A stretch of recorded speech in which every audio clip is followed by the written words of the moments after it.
नमस्कार. श्री स्वामी समर्थ होतो चिंतन श्री गुरुदेव दत्त. तर बघा 2-3 दिवस झालं गणपती बाप्पांचं आगमन आपल्या घरी झालेलं आहे आणि प्रत्येक जण मनभावे श्रद्धेने गणपती बाप्पांची सेवा उपासना नक्कीच आपण सर्वजण करत आहोत. पण याच दरम्यान जे 11 दिवसाचे गणपती बाप्पा आहेत आणि या दरम्यान आपल्याला एक सेवा बघा तुमच्याही घरात खूप जणांच्या घरात हा प्रश्न म्हणजे विचारला जातो किंवा लग्न का करत नाही मुलाचं, लग्न का करत नाही मुलीचं.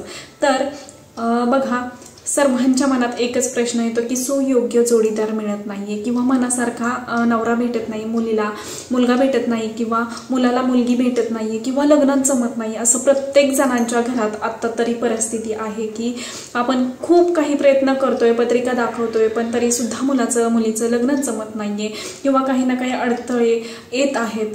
तर आपल्याला या दरम्यान एक सेवा मी तुम्हाला सांगणार आहे की या सेवेने खूप जणांना अनुभव आलेला आहे आणि त्यांची लग्न झालेली आहेत किंवा तुमच्याही घरात छोटे मुली असतील तर ते खूप चिडचिडपणा करत आहेत किंवा कोणाचंच ऐकत नाही, उलट उत्तरं देत आहेत.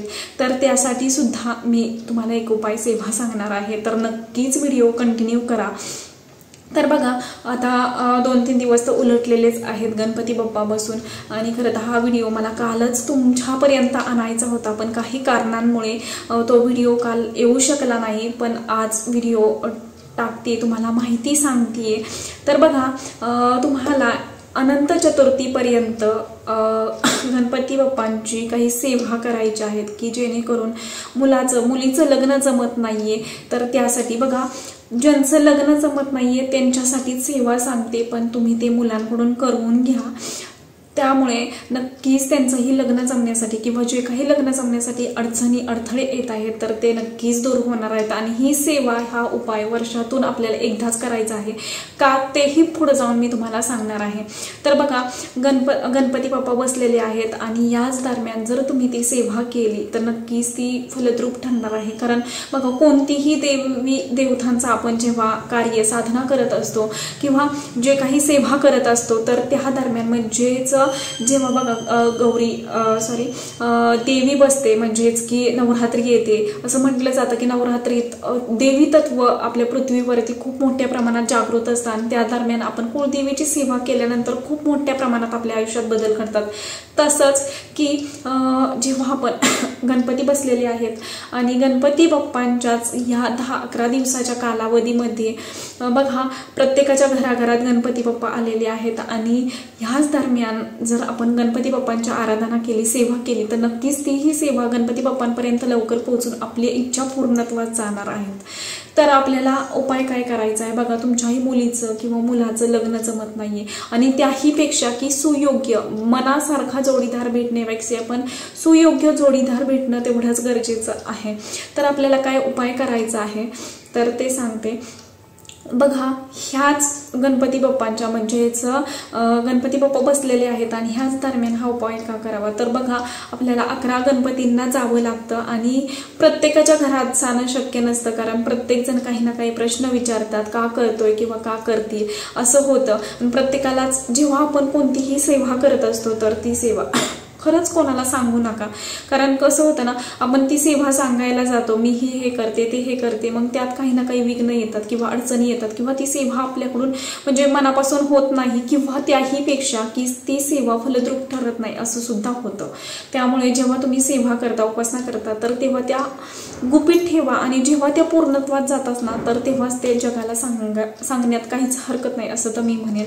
तर बघा या दरम्यान आपल्याला काही सेवा करायची तर तुम्हाला अक्षदा घ्यायच्या आहेत, म्हणजे तांदूळ घ्यायचे आहेत आणि हळदीचं पाणी करायचं आहे आणि त्या पाण्यामध्ये म्हणजेच आपण लग्नासाठी अक्षदा बनवतो, वेगवेगळ्या कलरच्या अक्षदा बनवतो.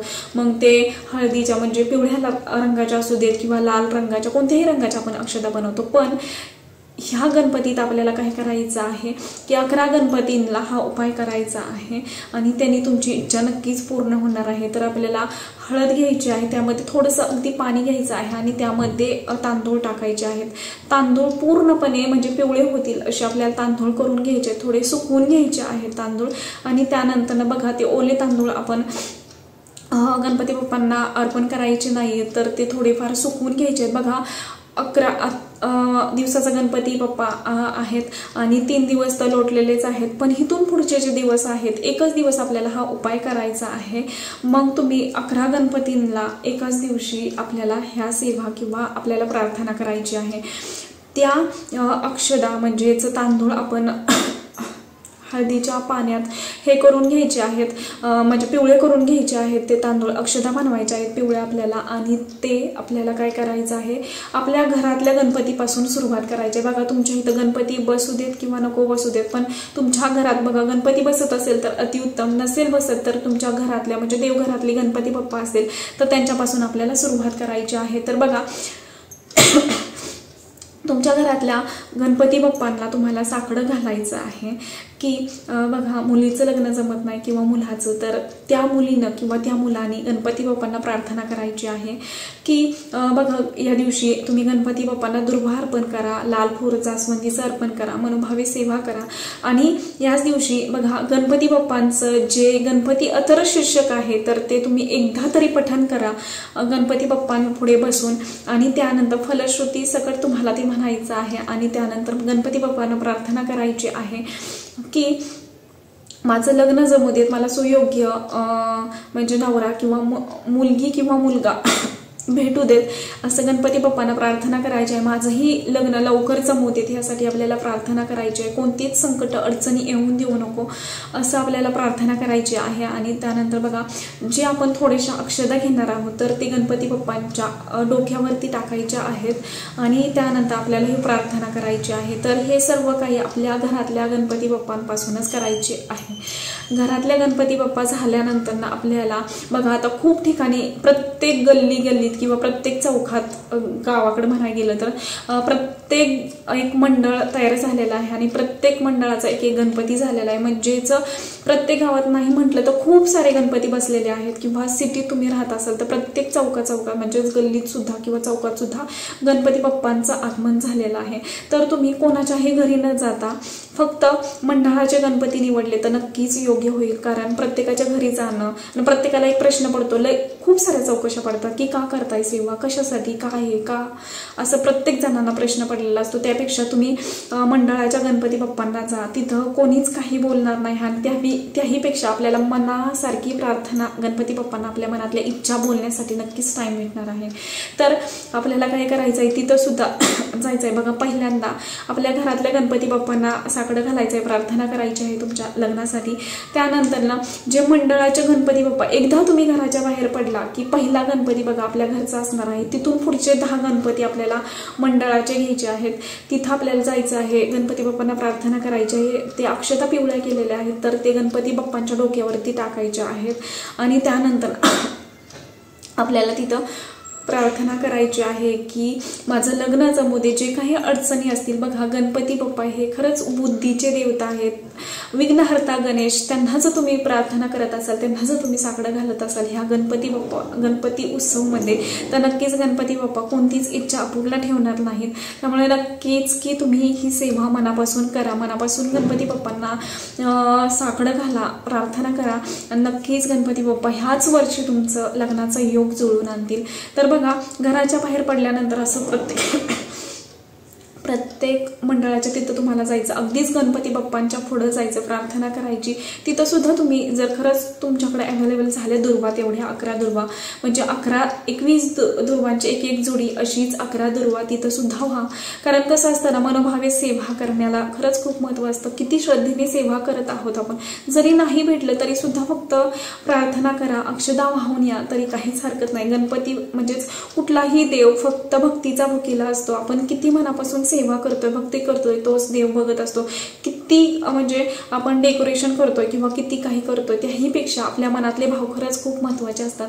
त्यामुळे तुम्ही बाहेर पडल्यानंतर ना तुम्हाला जर 11 दुर्वा भेटल्या किंवा जास्वंदीची फुलं 11 भेटली किंवा कोणतीही लाल रंगाची फुलं भेटली तर तिथं सुद्धा तुम्ही अर्पण करा, त्यानंतर प्रार्थना करा, गणपती बाप्पांच्या डोक्यावरती अक्षदा टाका आणि गणपती बाप्पांना मनोमन प्रार्थना करा की मी जशा तुझ्या डोक्यावरती अक्षदा टाकल्या तशाही माझ्या डोक्यावरती अक्षदा लवकर पडू देत, माझ्या लग्नाचा लग्नाचा योग लवकर जुळून येऊ देत किंवा मलाही मनायोग्य जोडीदार लवकरच भेटू देत, अशी आपल्याला गणपती बाप्पांना प्रार्थना करायची आहे। आणि खरंच खूप जणांना ह्या सेवेचा अनुभव आलेला आहे, म्हणूनच तुम्हाला ह्या दरम्यान सांगण्याचा माझा एक प्रयत्न।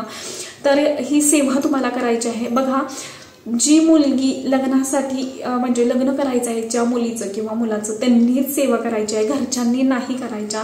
तुम्ही त्यांच्यावर जाऊ शकता, पण ज्या मुलीचं किंवा ज्या मुलाचं लग्न करायचं आहे त्यांनाच ह्या सेवा करायच्या आहेत। असं 11 गणपतींना आपल्याला ही प्रार्थना करायची आहे। 11 गणपती झाल्यानंतर घरी येऊन तुम्ही जे रेग्युलर आहे ते सर्व काही करू शकता।